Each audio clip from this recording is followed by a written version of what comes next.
Hey guys, I have a 2010 Ford Taurus here. Customer's concern was soft pedal. It's more like it kind of fades down till it stops.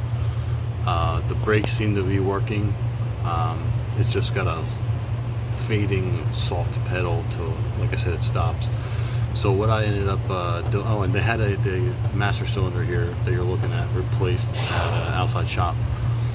So what I want to do to diagnose this is, it's when you see these cars come through, a lot of times you see some of the similar stuff coming in. I know the HCUs have dump valves that go bad, and sometimes on some of these, that's probably going to be the last thing I check. The master cylinder, I don't see them go bad too often. It's once in a blue moon I'll see them go bad, but luckily that's already done. The booster would have a little bit of a different concern. It'd be more of a hard pedal, so I'm not really looking there. I'm more looking for caliper problems, leaks, things like that, and then possibly the HCU, which is right there attached to the ABS module. Now the outside shop replaced this master cylinder and then bled the brakes. So I'm going to put it up and check that out, but right now looks like the level's good, and I don't see. Took the air filter housing out here to take a better look to make sure there's nothing leaking at the HCU, in which case, master cylinder, and then these brake lines just run up to here, and I got front, back, and the front here, or the front brakes, and these two middle guys are the rear brakes. So I want to put it up in the air and see if I can get a better look at what's going on with the actual brakes, pads, rotors, calipers, hoses themselves. Alright, and the front brakes here, looking pretty good. I don't see anything that would really throw me off here. Both sides, they spin freely. They're not getting bound up or anything. Everything seems tight there. There's no kinks or anything inside the brake hoses or anything. So go around to the back. Back side, I'm looking pretty much the same thing. Freely spins. It's definitely got some grabbing going on there, which is normal. And then the pad material. You can see right there.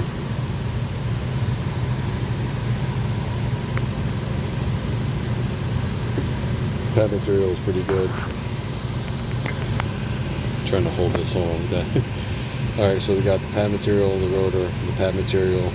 It's down to about 6 or 7 30 seconds right now. You can see it kind of moving in there. Once again, here's the brake hose. Nothing too crazy going on there.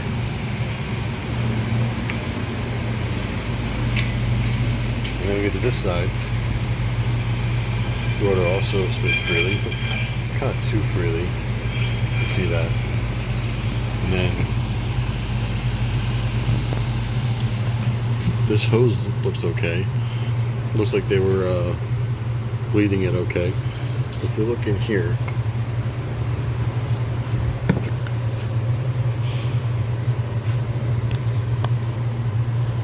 try to set this up.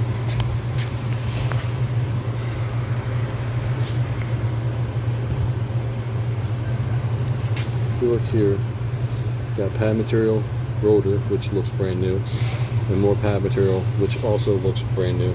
And then you got a gap, and then you got a piston. This right here is not okay. Every time that they're pressing the brakes, they got all this travel. See that? So until that piston makes contact with the pad, it's going to have nothing to go up against, which is giving them that soft, spongy pedal.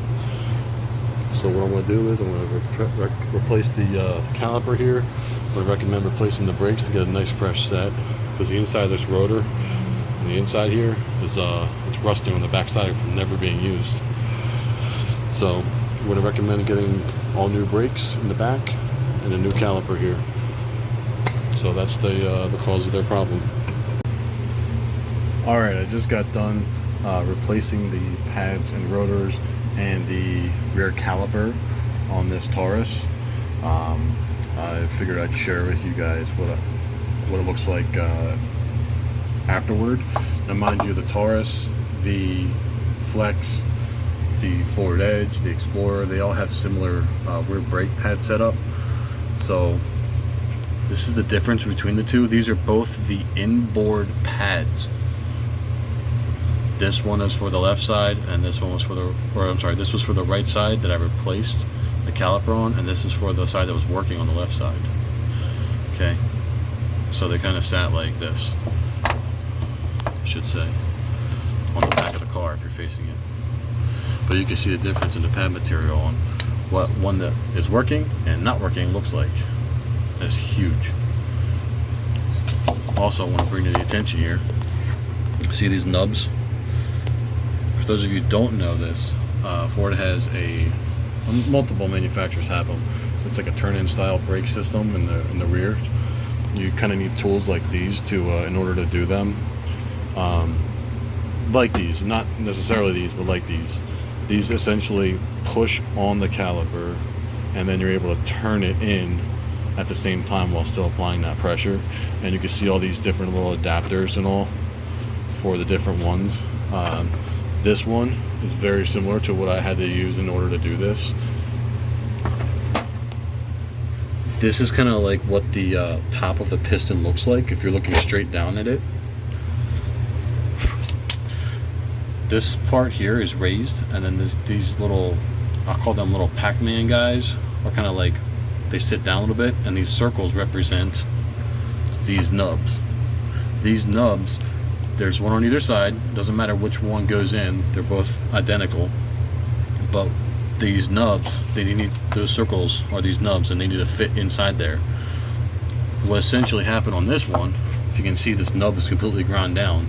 At one point in time, the piston was sitting in there right, but when the caliper, I guess, decided it wasn't going to work anymore and not retract properly, over time this whole thing kind of flipped this way, and now the nub is still sitting over here, and the piston will come out and just smash it.